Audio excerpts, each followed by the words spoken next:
Ed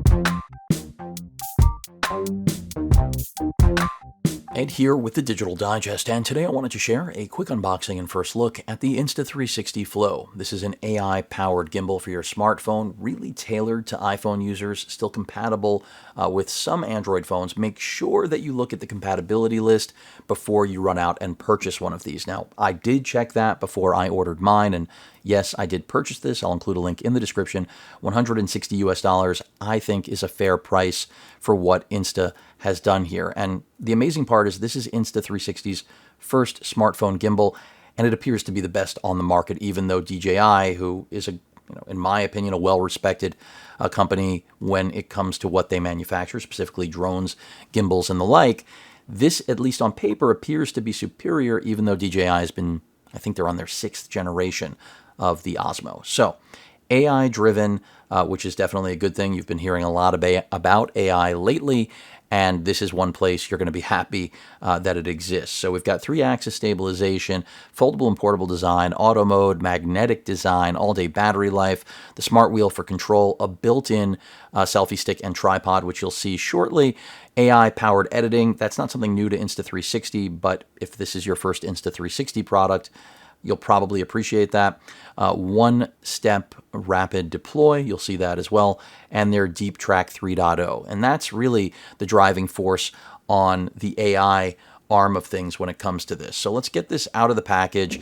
Now, keep in mind, if you're an Android user like myself, I mentioned this is really tailored to the iPhone, and that's because you will not be able to get 4K 60 out of this, at least at the time of launch, time of this video.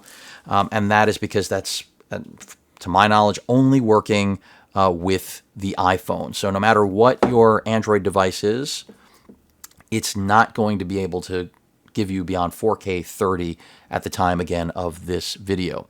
Another big promise from Insta360 on this is that the actual setup process, as I mentioned, very quick. Hopefully that's true because that's one of the elements that I think people struggle with gimbals that really aren't part of, let's say, that 1% that really needs them for production. But as a casual user, if this really just allows you to set it and forget it without any balancing process, that's going to be huge. So first thing we're greeted with quite a bit of instructions. I'm going to go ahead and disregard those.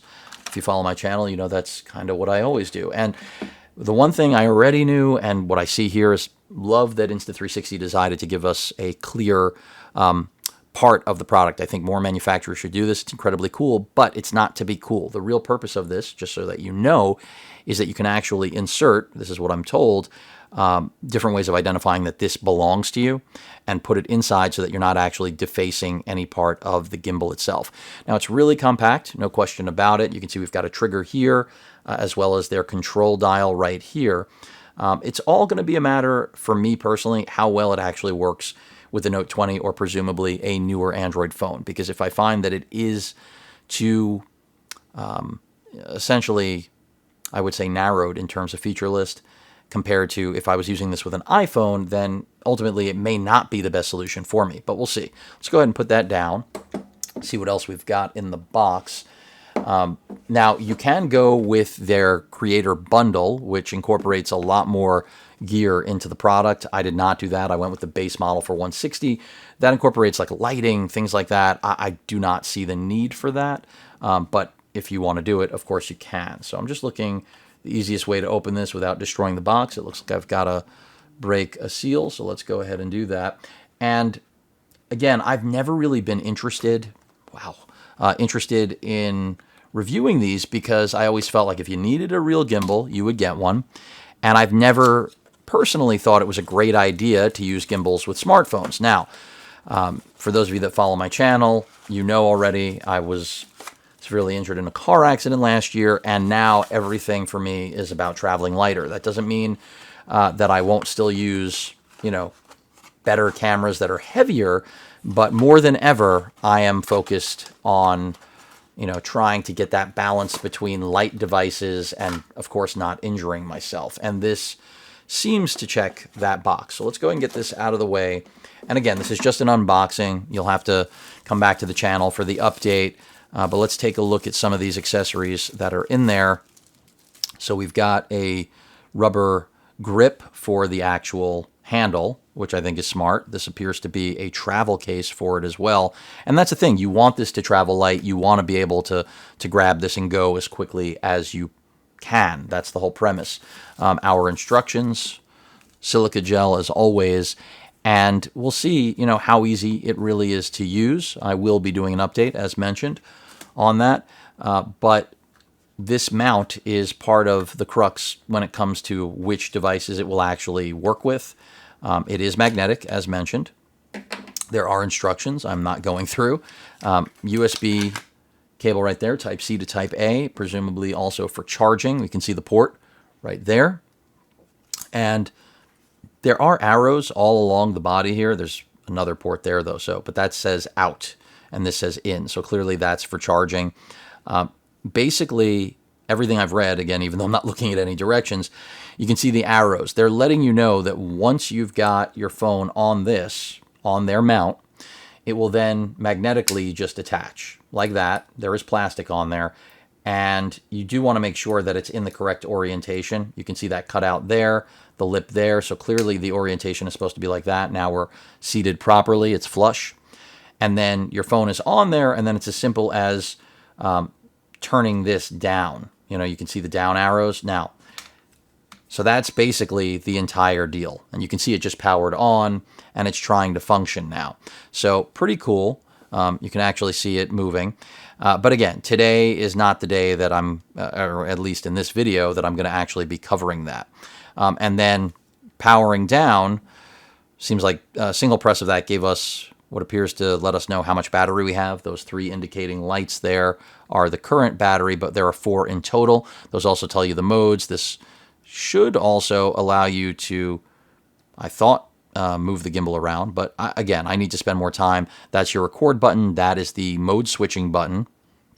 And these do press in. These are not capacitive, for those of you that are wondering. And then we've got a trigger on the back. And all of these control different functions. I can go ahead and try to get the phone on there. But again, that's not what today's video is all about. So I'm going to power down. I'm assuming a long press. And then to return this back to position, you can see the up arrow. It should just go right back to where it was. And it does. It just pockets in there. So pretty straightforward. That's my first time doing it. It'll get, become more natural as I use it more. Another thing I want to point out about this is that, it is also capable of permitting you or letting you do 360 degrees, so panoramic photos, which I think is very cool. You'd expect that from Insta360. But part of the beauty here is that you're going to be using the sensor of your phone. So if you have a phone that is compatible with a great sensor, then you're going to have some beautiful 360 images, possibly the best on the market. And then the AI tracking to follow subjects, the editing, all of those things are superior, at least in theory, to what DJI has to offer, or Hohem, which I have covered. Hohem gimbals, one in the past, not that many, not a phone one. They tried. Many companies have tried. I've had all of them, even DJI wanting me to review these things, and I always thought they were crap. This one has features that set it apart, and one of them is the built-in tripod on the bottom. So yes, we have a 1/4-20, so you can mount this however you like, but then this is part of what makes this really cool. I've never opened this before. There we go. So the legs on this little built-in tripod pop out. There we go. I haven't gotten the last one out, but there you have it. So then, even though you're not going to be able to see this completely, obscured a little bit, you can now see, even though it's very close to my 16mm lens, it is upright on its own. So if you're doing video calling and you want to use, obviously, your smartphone, this will follow you around, track you around the room using AI, and it's got its own tripod, so you don't have to bother. Now, the other cool feature, another stealth item, is a selfie stick that is built into this. So I'm not sure exactly, so there is no release button, but you can see that extension that just came out. So you can use this to, again, take selfies and just give you a little more creative room to work with than, again, pretty much anything else that it competes with. You can see we've got an axis here, too, so you can actually turn this so that, in the event you want your shot, of course, that would be how you'd achieve the selfie, right? Because we're upright. in a portrait position, but we have this extension now to get a wider shot. So very cool. I know all of this isn't fitting into frame, but this is part of what makes this just a much more dynamic tool than, again, anything from even the likes of DJI. And that's part of what attracted me to it, made me want to pick it up to, potentially use it, of course, but at the very least review it for all of you who may eventually want to pick one of these up, because it makes a lot of sense on paper to have something like this that, again, can easily pack up, go wherever you want, but then turn your phone into a completely different piece of photographic and video hardware. So very cool little device. I'm going to test it out.